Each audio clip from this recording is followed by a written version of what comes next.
Monsieur le ministre. La parole est à présent à Monsieur François-Xavier Ceccoli pour le groupe Droite républicaine. Merci Madame la Présidente. Je ne vous cacherai pas qu'il m'est difficile de m'exprimer aujourd'hui dans cet hémicycle dans lequel résonne encore la voix de l'un de ses meilleurs serviteurs, notre collègue et ami Olivier Marleix.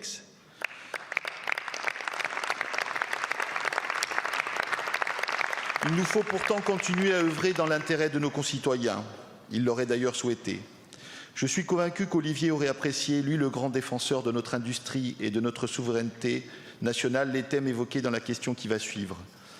Question qui s'adresse à Monsieur le ministre de l'Économie. La sécurité des produits non alimentaires est un enjeu fondamental de protection des consommateurs, tout autant qu'un impératif de responsabilité publique.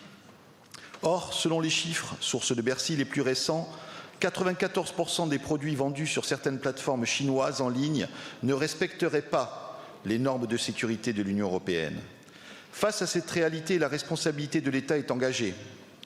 En laissant en vente libre des produits non conformes, jouets, outillages, cosmétiques, textiles, notre système expose nos concitoyens, y compris les plus vulnérables, à des risques graves.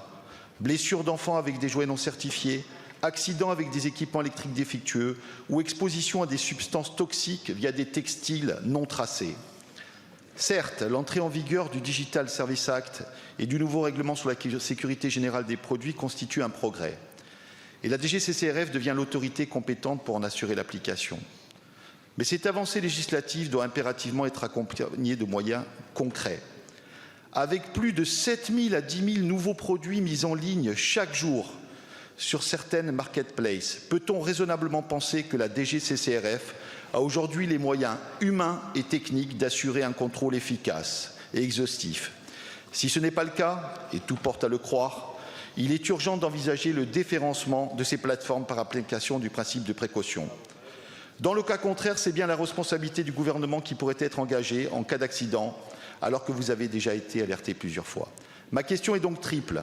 Quelle est la part réelle des contrôles effectués par la DGCCRF sur les produits vendus en ligne en comparaison avec ceux vendus en magasin? Quelles mesures concrètes le gouvernement entend-il prendre pour renforcer les moyens de la DGCCRF et garantir un contrôle à la hauteur des enjeux sur les marketplaces étrangères, notamment chinoises? Et enfin, le gouvernement est-il prêt à agir fermement?